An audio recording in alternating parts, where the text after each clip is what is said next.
Haleluya. Berbahagia sekali kita berjumpa lagi di dalam kita mendengarkan kebenaran firman Tuhan yang saya ingin bagikan bertemakan keuangan yang sehat. Saya percaya kita semua merindukan agar kita menggunakan uang yang Tuhan berikan kepada kita secara bertanggung jawab, secara baik. Untuk kita bisa memiliki keuangan yang sehat, kita akan mendengarkan apa yang Tuhan ungkapkan tentang hal itu di dalam Ibrani pasal 13 ayat 5 dan ayat 6. Dalam ayat-ayat ini Tuhan mengatakan kepada kita paling tidak ada 3 hal bagaimana kita bisa memiliki keuangan yang sehat. Yang pertama, jangan menjadi hamba uang. Uang bukan segala-galanya. Tuhanlah segala-galanya dalam kehidupan kita. Memang tanpa uang kita tidak bisa membeli apa yang menjadi kebutuhan hidup ini. Tapi bukan berarti uang itu harus menjadi segala-galanya dalam hidup kita. Tapi memang segala-galanya yang kita perlukan dalam hidup ini memerlukan uang. Nah, saudara yang kasih dalam Tuhan, ada banyak orang yang meninggalkan imannya kepada Tuhan. Oleh karena apa? Karena mereka menghambakan diri kepada uang. Dan demi memperoleh uang itu, mereka melakukan berbagai macam untuk mendapatkannya. Karena itu, kalau kita ingin memiliki keuangan yang sehat, maka kita pastikan diri kita tidak menghambakan diri kita kepada uang, karena firman Tuhan berkata, tidak mungkin kita itu menghambakan diri kita kepada dua Tuhan. Di satu sisi kita menghambakan diri kepada Tuhan, dan di sisi lain kepada uang atau kepada mamon. Kalau kita mengabdi kepada dua Tuhan, maka kita akan setia pada yang satu dan kita akan mengabaikan yang satu.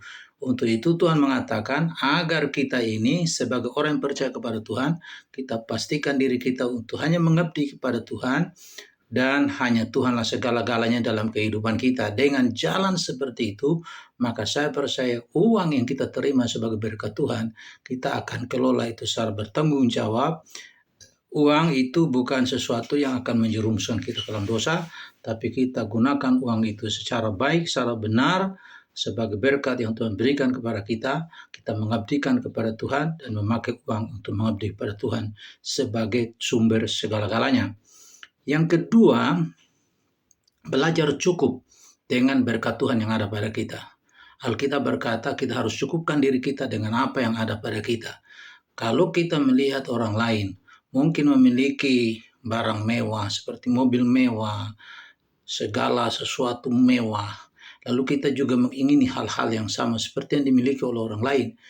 Untuk memiliki itu, kita kemudian mencuri, merampok, atau menyuruh suami atau menyuruh istri untuk mencuri atau merampok atau korupsi, maka itulah yang akan membawa kita ke dalam dosa. Kenapa? Karena kita tidak belajar cukup dengan berkat yang Tuhan berikan kepada kita. Padahal Tuhan mengajarkan kepada kita melalui doa Bapa kami agar kita ini berdoa supaya Tuhan memberikan kepada kita makanan yang secukupnya, kebutuhan-kebutuhan yang secukupnya setiap hari.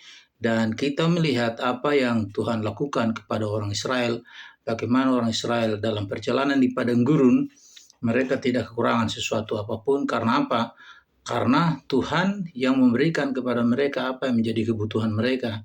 Mereka harus belajar untuk cukup dengan yang Tuhan berikan kepada mereka. Seperti ketika Tuhan menurunkan manna, mereka mengumpulkan lebih dari kebutuhan hari itu dengan tujuan disimpan untuk digunakan pada hari esok. Nah, kita tahu dari firman Tuhan, manna itu akan berbau busuk. Karena apa? Karena memang Tuhan sudah mengajarkan kepada mereka bahwa mereka harus mengambil secukupnya untuk hari itu, karena untuk hari besok juga masih Tuhan sediakan lagi berkat yang segar. Tapi orang Israel karena tidak percaya, mereka mengumpulkan lebih banyak daripada dibutuhkan hari itu. Karena itu Bapak Ibu Saudara-saudara, apa yang sisanya untuk hari esok dan seterusnya tidak bisa digunakan karena berbau busuk. Ini membuktikan kepada kita bahwa Tuhan itu mencukupkan kebutuhan kita hari lepas hari.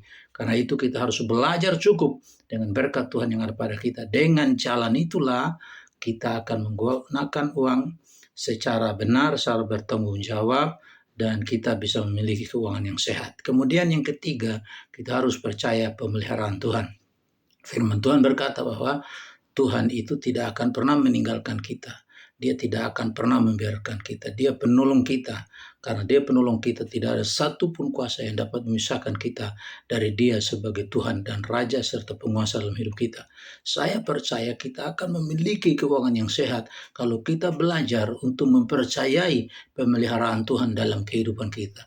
Hanya dengan 3 hal ini kita mau terapkan dalam hidup kita, saya percaya kita semua akan memiliki keuangan yang sehat, dan dengan keuangan yang sehat yang kita kelola secara bertanggung jawab, Tuhan sebagai Tuhan kita juga akan dimuliakan melalui kehidupan kita. Kiranya Tuhan menolong kita untuk dapat memiliki keuangan yang sehat dengan menerapkan firman Tuhan yang saya sudah bagikan bagi kita sekalian. Amin buat firman Tuhan.